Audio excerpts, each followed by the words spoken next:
Of all the major cities in the world with questionable locations, there's got to be one of them that's the most questionable of all. Meet Yakutsk, a giant metropolis planted in the middle of Siberia that laughs in the face of common sense. In the depths of winter, the average low hovers around -42 degrees Celsius. Entire weeks can pass without the temperature ever rising above -40. At those levels, exposed fingers can get frostbite in 3 to 7 minutes. Your nose and cheeks can be damaged in 5 to 8. Even if you are bundled up, machines struggle. Engine oil turns to glue. Fuel lines freeze. Batteries die. Tires split open. Metal becomes brittle and can crack. So residents often leave cars running for hours overnight. Parking lots become fields of idling engines just to keep them alive. Groceries can freeze solid on the walk home. Markets simply display fish outdoors for days because the air is colder than any freezer. And yet this place is no tiny outpost. Yakutsk has a population of more than 370,000 people.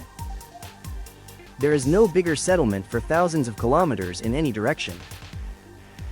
It is the largest city ever founded in the Permafrost zone where the ground stays frozen year-round and agriculture is a nightmare.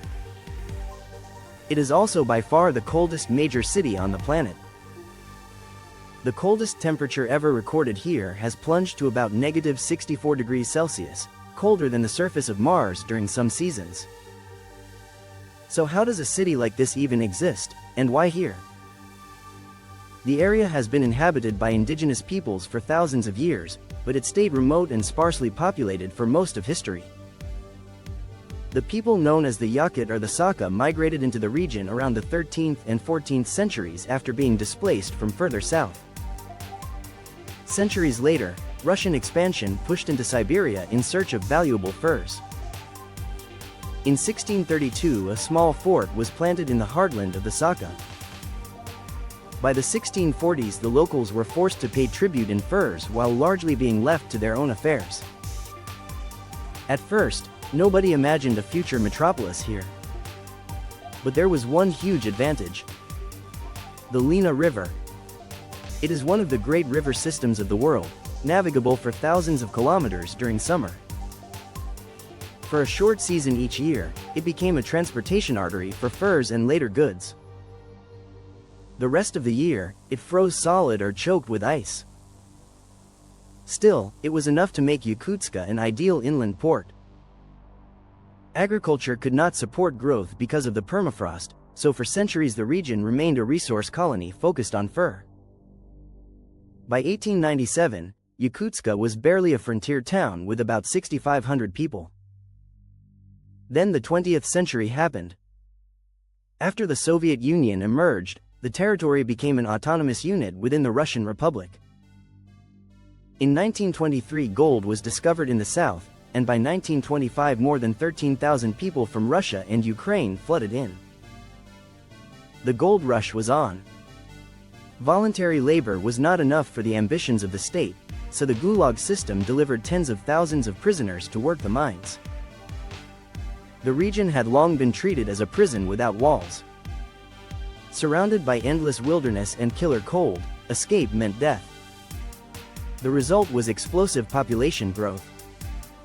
Between 1926 and 1959, the city grew more than 7 times. The demographics of the wider territory shifted as migrants arrived from the European core. Then came an even bigger discovery. Geologists suspected diamonds in Siberia. They found the first rough diamond in 1949, and in 1954 they struck a rich Kimberley pipe called Zarnita. The territory turned out to be the most diamond-rich area outside southern Africa. By the end of the century, it was producing around a quarter of the world's diamonds. Entire cities sprouted around mines, built fast with prefabricated housing and staffed by imported workers. In the Soviet era, salaries in the diamond mines could be 4 times the average, with generous bonuses. That money drew people despite the climate. As gold and diamonds poured out, Yakutsk rose as the regional headquarters. Since the 1960s, more than $1 billion worth of diamonds have been mined every year, and by the late 1980s mining was bringing billions into the treasury.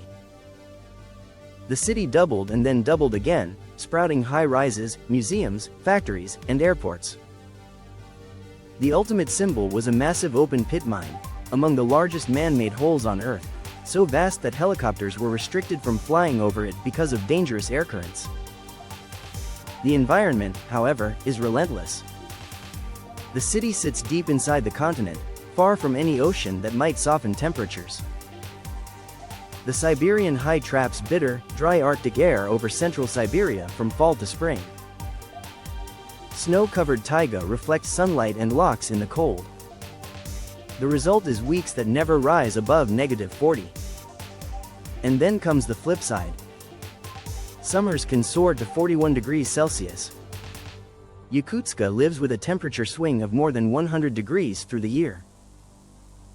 As the snow melts, wetlands and floodplains create standing water over frozen ground. Mosquitoes explode in number. Some say the swarms are among the worst anywhere, covering exposed skin within seconds outside the city. Building here is a special kind of challenge. Permafrost beneath the ground may seem stable, but heat from buildings melts it into shifting mud. That can crack foundations and pull structures down. So most buildings rise on stilts or deep concrete piles to keep warmth away from the ground. Pipes and wires stay above ground too, because burying them would melt the soil. As the world warms, the Arctic warms faster. Permafrost is melting and warping anyway. Sidewalks undulate like speed bumps. Buildings sag. Despite engineering tricks, the ground is slowly changing. Winter adds another twist. The air gets so cold that warm air from buildings, cars, and people cannot rise. It freezes into a cloud that sits over the streets. Ice fog becomes omnipresent. Frost forms on eyebrows and eyelashes within minutes if you are unprepared. Cars die fast in these conditions.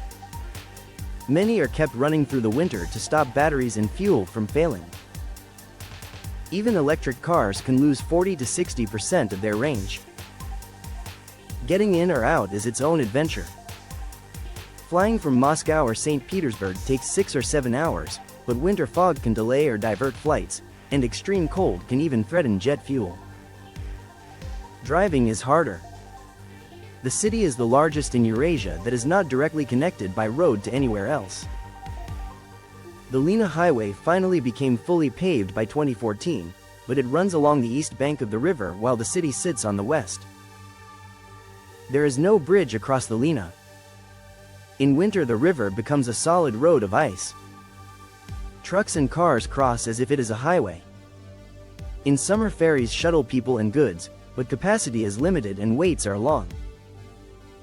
In spring and fall, when ice is thin or broken into countless shards, crossings can be dangerous or impossible. The city becomes a logistical island.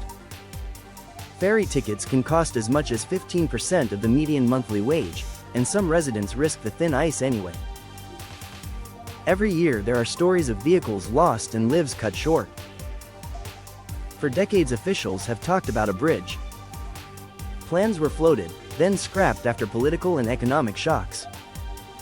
A new push began in 2024, but costs quickly ballooned from hundreds of millions to well over $1 billion while funding priorities shifted elsewhere. The result is uncertainty. For now, Yakutsk keeps defying the odds.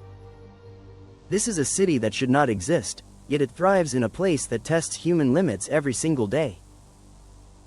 It is a testament to resource wealth, endurance, and sheer will. The question is simple. How long can a city built on frozen ground keep standing as the world keeps getting warmer?